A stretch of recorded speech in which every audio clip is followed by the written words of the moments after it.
Ceedee Lamb has been called out by a Dallas Cowboys Hall of Famer, and his stats look pretty good this season.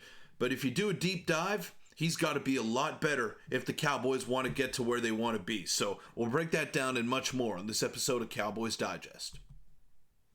Welcome in, everybody, to Cowboys Digest. I'm your host, Peter Vryonis, and today we're going to be breaking down some of the comments that were made by a Cowboys Hall of Famer who had some choice words for Ceedee Lamb, the star wide receiver of Dallas. So before we do that, before we get into all of this noise and all of this madness and the hoopla, call it whatever you want to call it, I want to let you know that a large percentage of you watching these videos are not subscribed to the channel. So go ahead, hit that sub button. It's free, it doesn't cost you anything, and it helps me out a ton. The support that we've received on the previous videos has truly been remarkable, so I couldn't thank you guys enough for that. But let's get straight into the comments that were made here, and they were by none other than former Cowboys QB Troy Aikman on the Dallas wide receivers. And it was more so on the receivers altogether, but he had something specific to say about Ceedee Lamb.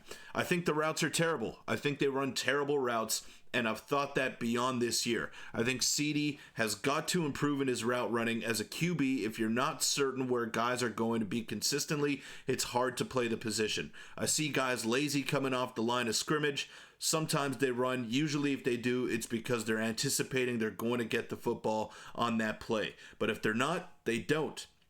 And it all ties together. I'm not impressed with that part of it. And let's keep in mind here, this is a 3-time Super Bowl champ. This is champ talking right here. This is a Hall of Famer. This is one of the greatest quarterbacks that the game of football has ever seen. So when he talks, you shut up and you listen. And he's got a point here. I noticed that same exact thing with a lot of the Dallas Cowboys receivers, and they're just not good enough right now. I just finished watching the Baltimore Ravens because I have them this week. You put on film of theirs and watch their receivers run routes, and it's like they come off the football. So does San Francisco and Green Bay and others. But it's hard to play the quarterback position if you're not certain how guys are going to run routes or where they're going to be. And I'm not speaking for Dak Prescott. Dak may say, hey, I think their routes are amazing. But as a former quarterback watching, it's got to get a lot better. Now, Dak is always the type to say the right things in the media, and he deserves a portion of the blame as well. He hasn't been good ever since signing that contract for $60 million a year over the course of 4 seasons. He's got to be better. Ceedee Lamb has got to be better. But when you're making this amount of money right here, when you're making this much money, you got to be exemplary for the rest of the guys because you're occupying a large portion of the Dallas Cowboys salary cap. You're making $2.8 million a month out of the year. That is a lot of dough, man. That's a lot of dough, and you got to be the top dog on that field. There's no mistake about that. Now, if we look at his stats here on the season, they're pretty solid, right? They're good. 467 yards receiving, which is top 5 in the league. Obviously, the touchdowns leave a little bit to be desired, but he's getting targeted. He's making big plays happen. 14.6 average on the reception. But when you do a deep dive, like I mentioned in the intro, you look at this. First half, he's fantastic. 399 yards out of his 467 have come in the first half. And then in the second half, he's got 68 yards and only 1 reception all year long in the fourth quarter.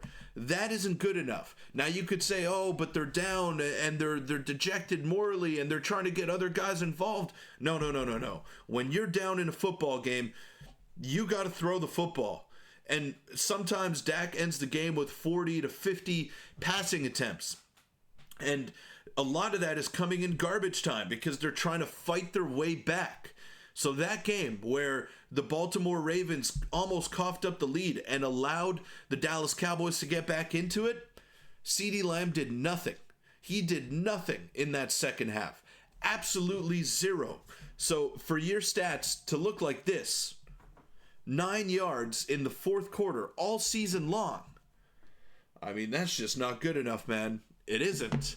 And he's got to be better. Dak has to be better. The offensive line has to be better. The defense has to be significantly better. But let's not lose sight of the fact that he is one of the highest paid wide receivers ever in the game of football.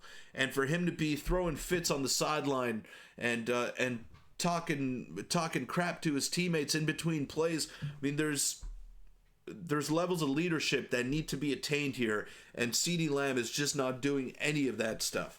Y'all remember how ESPN and other networks tried to make it seem like Ceedee Lamb was disrespecting Dak Prescott on the sideline. This is not the greatest example to what I'm referring to here, but I couldn't really find any videos or any pictures of the outbursts that I have seen early on in the season by Ceedee. I said, jump balls, forward, jump balls. Me and Dak ain't got no beef. Man, that's my locker mate.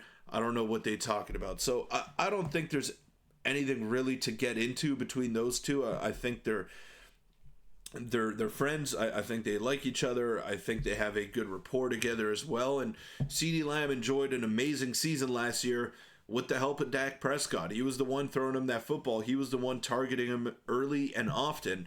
And that's a reason why Ceedee got paid. So I'm sure he's got nothing but love for Dak. But this season, that duo has just not been clicking like we've seen in the past. And a big reason for that is maybe the body language, the terrible body language that Ceedee has been displaying on the sidelines. Yeah, sure, maybe Dak is getting picked in the end zone. Maybe he's not getting you the football as much as you'd like. But like Troy Aikman said here, you got to be better in your route running. You got to demand the football. You got to be aggressive coming off that line every single play, not just when you know that it's drawn up for you. So I understand the frustration, and I understand he's one of the best receivers in the National Football League, and he wants the football. He wants to be the reason why they're winning games. But if you're being lazy in your route running, and if you got Hall of Famers calling you out and saying you're not good enough right now, I think that is a warning sign, and I think that is a sign that things need to improve on your end before you start talking about other people and before you start calling out teammates, because you're the one making all this money. You're the one that is basically handcuffing the Cowboys from getting another big-time wide receiver or from getting another big-time defensive player. You wanted the money? You wanted to prove that you can be the guy? Well, you got that opportunity now. You got that cash. Jerry gave it to you. He said, you're my guy, Ceedee. Go out there and prove it. And what do? You've disappeared in every second half of every game for this season. The Baltimore Ravens game was the worst game that I've ever seen Ceedee play. He fumbled the football. He was a non-factor in the second half. I don't even know if he was on the field in the second half. That's how limited he was on his impact in the game. So I look at that, and that was the closest game that they've had at home. It wasn't him. It was guys like Jalen Tolbert getting involved. It was all the other secondary pieces that were helping get the Cowboys back into that football game. It was not the $35 million a year man, Ceedee Lamb. So he's got to be better. They all got to be better, and Troy Aikman is right. There's a lot of lazy play on this team right now, and the coaches are not calling them out. They're not saying, oh, yeah, we're being lazy. Everything, it seems like a country club atmosphere here. So things got to improve, and it all starts with your star players in Dak Prescott and Ceedee Lamb. They got to be your top dogs. They got to demand greatness. They got to demand perfection out of all of their teammates. But in order to demand perfection, you got to be perfect yourself, or at least do everything necessary to seem perfect. Dak has been far from that, as has Ceedee Lamb early on in this season. But that'll wrap it up for this episode of Cowboys Digest. It's been a frustrating week, and it's going to feel even longer now because of this bye week. The next time we'll see the Dallas Cowboys in action will be against the San Francisco 49ers, a team that has pretty much owned them over the past half decade. So it's going to be interesting to see how the Cowboys come out in that contest, and will they be able to stop anything? Will they be able to stop Brock Purdy from getting Brandon Ayuk, Deebo Samuel, George Kittle involved? Will Christian McCaffrey be back in the lineup? All signs are pointing to yes. So it's going to be another tough matchup for the Cowboys against an elite football team.